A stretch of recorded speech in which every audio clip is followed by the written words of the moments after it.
What is up, everybody? Welcome back to my channel. I've got a rather different video for you today, if you couldn't tell, because you can see my pretty little face. No, but in seriousness, we're gonna do some dyeing of paper using RIT fabric dye. Yeah, I saw this on TikTok and I really want to try it. So that's what we're gonna be doing today. We're gonna be dyeing some paper using RIT fabric dye. So let's get started. First, let's go over all of the items we are going to need. You, of course, will need RIT fabric dye. I am using the color teal. And when you're working with dye, you definitely need some kind of plastic or latex gloves. You also need some kind of deep dish pan. Mine's like, I think 9 by 13 by 2 inch deep. You want it to be deep so that your paper can sit in the bottom. A 1 cup measuring cup, and a towel designated for crafting only. A hair dryer, a couple of tools to add some texture to your paper, and then of course your paper. I am using plain white computer paper. Okay, I've got my surface all prepped and ready to go. I have my pan in the sink. You want to make sure you have everything all ready and set, because once you get your dye and stuff, things might get a little messy. You don't want to have to be, yeah, it's good to get messy, okay? So, unless you want brightly colored fingers, put on your gloves. Now, I am following a recipe that I saw on TikTok, so I'm just gonna do like the TikTok video because I've never done this before. So I'm just gonna do as they do, and what they do is they're using. We have 2 cups of water. Get 2 cups of water in there.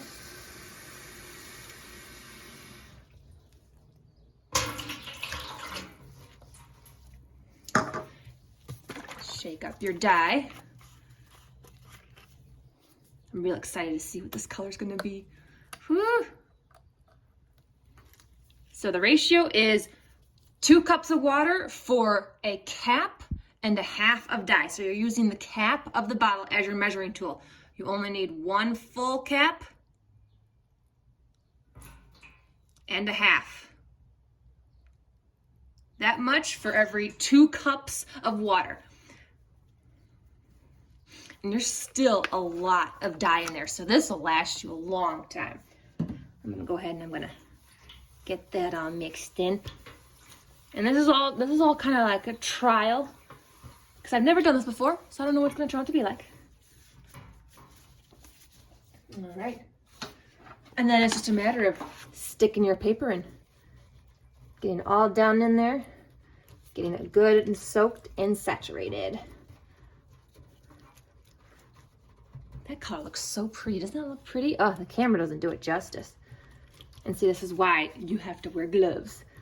Now, you also want to be very careful, because as you can see, when paper gets wet, it likes to tear. So you've got to be very careful. And when you're done, you just lay it on your towel. And you can do as many as your towel is big. So I'm going to do a few more pieces because I can fit a few more onto my towel. Now it is time to dry our paper. I am using a hair dryer for starters, because the TikTok video that I was following, they used a hair dryer, but a lot of the other ones say you can also use an oven. That works just as good too. I just started out with a hair dryer. It worked just as good and fast. I just wanted to get them dry enough to where they wouldn't stick to each other and I could kind of stack them up. But yeah, you can use the oven or the hair dryer. I was just following the TikTok video. Time to do some experimenting. I saw someone in a video crinkle up their paper and then unfold it and then stick it into the dye. So I wanted to give that a try. And boy, I am glad I did. It looked so cool. It really gave the paper a really awesome, like, crackly, broken effect. Some of the pieces kind of looked like some faded, cool denim. But yeah, that was just a really neat idea. And it's just crinkling up the paper. That's all it is. You're just crinkling up the paper. And what it does is it kind of puts little weaknesses in some of the paper, so some of that dye gets in there and it turns a little bit darker. And what's nice is no two pieces are ever the same when you do this. There is no two pieces ever alike.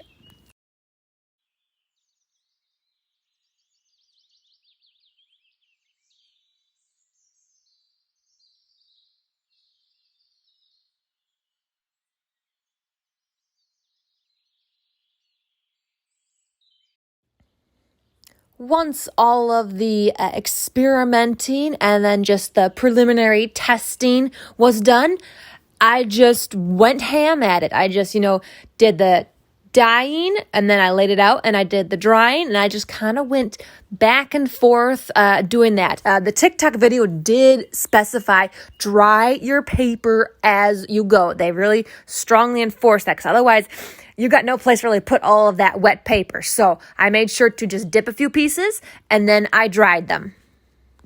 Okay, so now I've got a couple of really good and dry pieces of paper here. So I'm going to try adding a few little patterns and details to these. So do you remember those couple little tools that I showed you at the beginning? Those tools we're going to use to try and add some little patterns to these. So I have just a plain ordinary little cup and a little dropper. So I've got some dye left in my pan, so I want to see if I can't get cup imprints. See, like that. Isn't that cool? Just some couple little cup imprints with the leftover dye. See? Kind of looks like someone set a wet cup down on a piece of paper. Just like that. And you could do that and just add texture. I'm going to use this little dropper. I'm going to pick up a bunch of this dye and I'm just going to do a bunch of little blops, little drops. And that will add a really cool, and if you go higher up, it makes a bigger splatter. Isn't that cool? Oh yeah, I'm loving how these are turning out. So yeah, you can use a couple different household tools to add cool little patterns and textures to your paper. Well, that was a lot of fun. This is all the paper that I got just from that two cups of water and a cup and a half of dye. I got all this, but I didn't waste any drop in that pan. I made sure to soak every last drop into all the paper I could fit it into, and there's still a lot here, and there's still so much left in this bottle. This will go a long way. I am super pleased with how this turned out. Especially my favorites are the crackly ones, the ones where you just crinkled up the paper and got that really cool, awesome crackle effect. Isn't that awesome? I love these so much, and I can't wait to do some other colors. I can't take any credit for this idea. I can't. Got to make sure to put that out there. This is not my idea. I found this all over TikTok. I don't even know where it originated from because people keep tagging it from person to person to person. It's like, I got this idea from this person, this idea from this person. And each one is just slightly different too. So I don't know where it started, but it's a really great idea and I love it so much. So yeah, there you go. Your own hand-dyed paper for all your crafting needs. You can use it in your junk journals, your glue books, your scrapbooking. Heck, people even do this and they just sell them on Etsy. There you go. You can start your own Etsy shop with a bunch of color-dyed paper. And what's so cool about Rit Dye is there's so many colors, but you can also kind of make your own custom colors too by doing a little bit of color here, a little bit of color here, just experimenting with it. It's amazing. I'm definitely gonna be heading out and going and get me some more colored dye because yeah, this was a lot of fun and it was so easy. It was so very easy, so easy to do, and I love how much I got out of that, just that little bit. Just absolutely incredible. So yeah, I hope you enjoyed this video. Thanks for watching. I know it's very different than my original ones, but I really wanted to try this. Like I saw it on TikTok, I was like, I have to try this. So there you go. First hand trying it, I'm pretty pleased with the results. And so yeah, I'm gonna be definitely going to make more. Maybe I should turn some of these into like a glue book. What do you think? Fold it in half, you make cute little glue books. I totally could do that. Totally. I don't know what I'm gonna do with it yet. I got so many ideas. So many.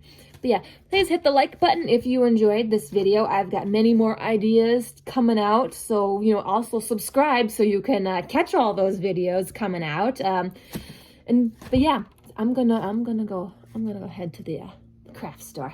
Okay.